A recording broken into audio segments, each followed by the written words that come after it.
Good morning, good afternoon, good evening, wherever you are. My name is AES and welcome to my YouTube channel. The Alien franchise has always been one of the best sci-fi horror franchises in cinema history. The original movie from 1979 starts innocently enough. A group of scientists and astronauts go into space. They come in contact with an unknown form of life, which turns out to be a xenomorph, an intelligent creature that kills on sight and uses human beings as hosts to breed other members of its kind.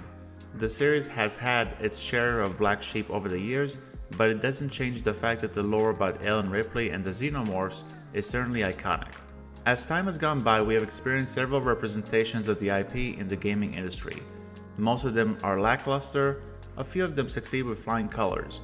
Although this ratio evidently would leave me with a hint of concern, I was still beyond excited with the announcement of Aliens Fireteam Elite. A more intense and much more polished version of Aliens Colonial Marines, 2021's illustration of the Alien franchise is an excellent first iteration of a series that I hope has just taken a single step and manages to continue to walk the beaten path. As with every initial step, there are some hurdles, and this game is not an exception. Nevertheless, Aliens Fireteam Elite is one of the very few games this year that I will play long after you check out this review.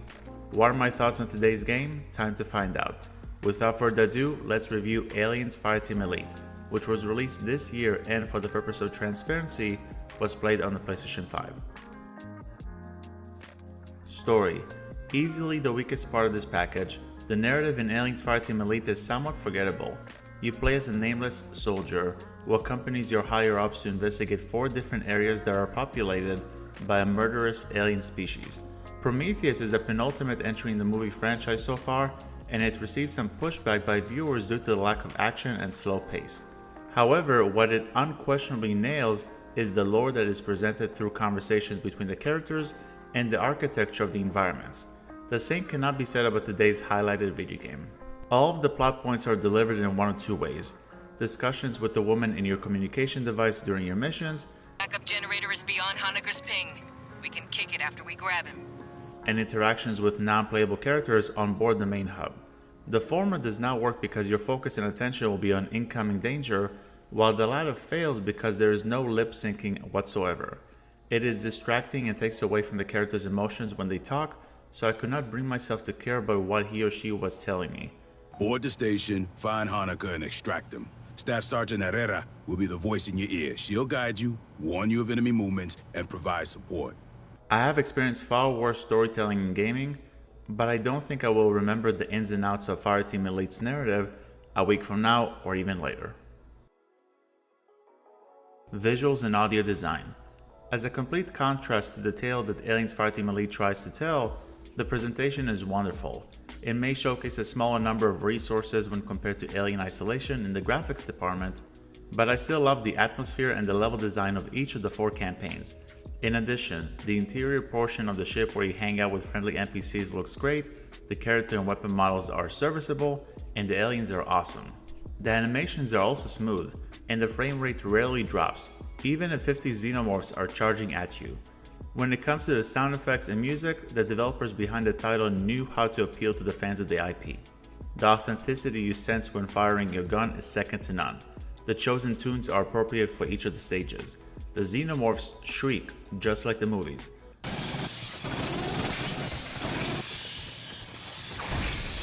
Chanel, I see you. Spinning this up is gonna make noise, vibration, heat, whatever bugs key off, they'll catch it.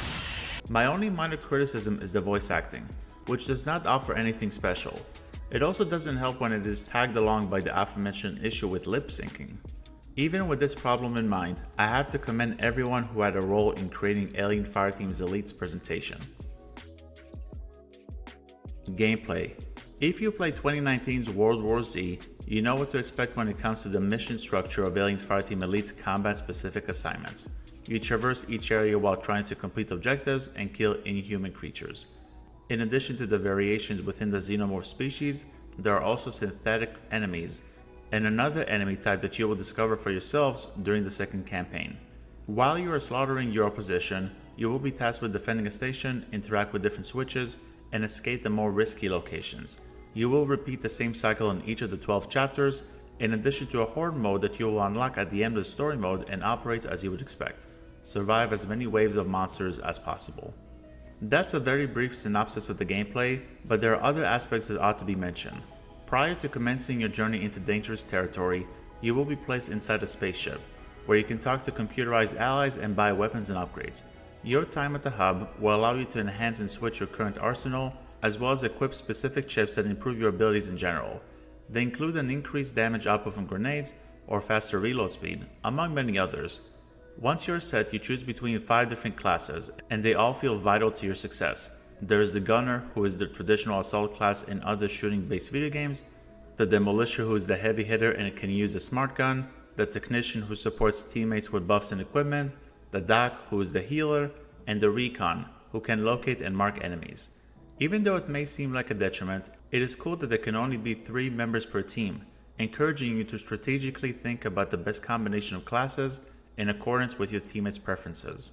No matter which class you choose, every tool at your disposal to dispatch the ones that are trying to kill you feels impactful. Every weapon is purposeful, and the gadgets and power-ups have their uses in battle.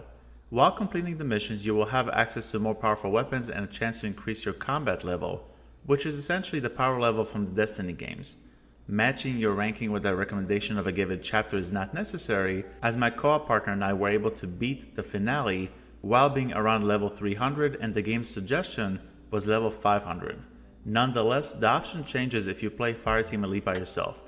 I will give you more details in a bit, but the process of grinding levels may be required if you do not have a choice but to kill xenomorphs by your lonesome.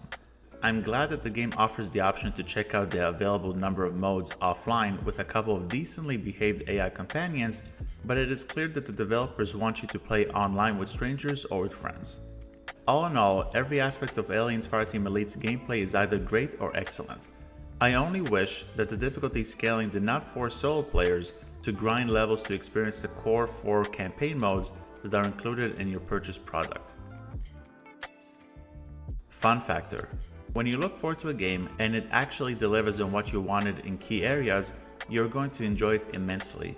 It is exactly how I felt with Aliens Fireteam Elite. Every single match is action heavy, suspenseful, and cool to play with other players or with your buddies. Alien Isolation was fun because it reminded me of the first Alien film from 1979. Aliens Fireteam Elite was fun because it reminded me of Aliens, the former sequel from 1986. Both movies are fantastic, so I had no complaints with the made connections between the title and its cinematic older brother. Impressions on PlayStation trophies. If you're planning on pursuing the Platinum Trophy for Aliens Fireteam Elite, I will give you mad props for accomplishing that task. Let's start with the easiest challenges, beating the game. The campaigns aren't a cakewalk, but you will be rewarded after wrapping up your time with them. Next, you have your miscellaneous trophies that task you with completing random objectives during gameplay. A few examples include eliminating 1000 synthetics, kill 1000 enemies with fire, and equip 3 attachments to a single weapon. Time consuming, sure, but nothing that will drive you crazy. Lastly, you have the difficulty related trophies. Allow me to give you some perspective. I played Aliens Fireteam Elite on the easiest difficulty. I managed to beat the first set of levels with ease. Once I reached the halfway point of the second chapter, I was stuck and I had 2 choices: grind levels by playing previous stages over and over again, or go online and push through them with a co-op partner. I did the latter, and that is how I beat the game. It was still challenging, but it was at least manageable. Again, I played on the easiest difficulty setting. There's a trophy that requires you to beat the title with the difficulty setting increased by 4 points. In other words, every stage must be completed on Insane. Casual play forced me to find an online partner, so imagine how the insane levels would treat me. Furthermore, only 0.1% of players managed to earn the Platinum Trophy, at least as of the recording of this video. If you like the shooting system and have 2 dedicated friends, you may be able to get a hold of the Platinum Trophy. Otherwise, all I had to say is good luck. You will need it. When should you pick it up? For a $40 price tag, the amount of content in Aliens Fireteam Elite is satisfying. You have 4 enthralling campaigns, a horde mode, and a slew of unlockables. Therefore, the question you have to ask yourselves is as follows: does the gameplay seem appealing to you? If yes, a day one purchase is an easy recommendation. If not, well, then you may have to skip it, since you will be doing a lot of walking from point A to point B and killing xenomorphs and other types of foes. In the end, Aliens Fireteam Elite is easily one of the best cooperative experiences I've had this year, if not ever. Saying that, I will point out my bias in favor of the franchise on which the title is based on. Nevertheless, there are very few reasons when it comes to why you should not give it a go. The presentation is exceptional from start to finish, the gunplay feels powerful, the foreign enemies are relentless, and there is always another weapon or upgrade to unlock, which encourages replayability and venturing into the endgame. The plot here is nowhere as interesting as the story in Alien Isolation, and the absence of any lip syncing is a turnoff. But the game on display today is a solid foundation to a series that, in my opinion, could easily top similar IPs such as the upcoming Back 4 Blood and the well-known zombie-infested experience Left 4 Dead. I will give Aliens Fireteam from 2021 an 8.8 out of 10. Well folks, that's the end of the video. Thank you very much for checking it out. What are your thoughts on Aliens Fireteam Elite? Have you played it? Please let me know your thoughts in the comment section below. Also, feel free to share your PSN profiles in case you want to kill some xenomorphs with me sometimes. Till next time, have a great day or evening wherever you are. My name is AES, and I will see you guys in the next video. Bye bye.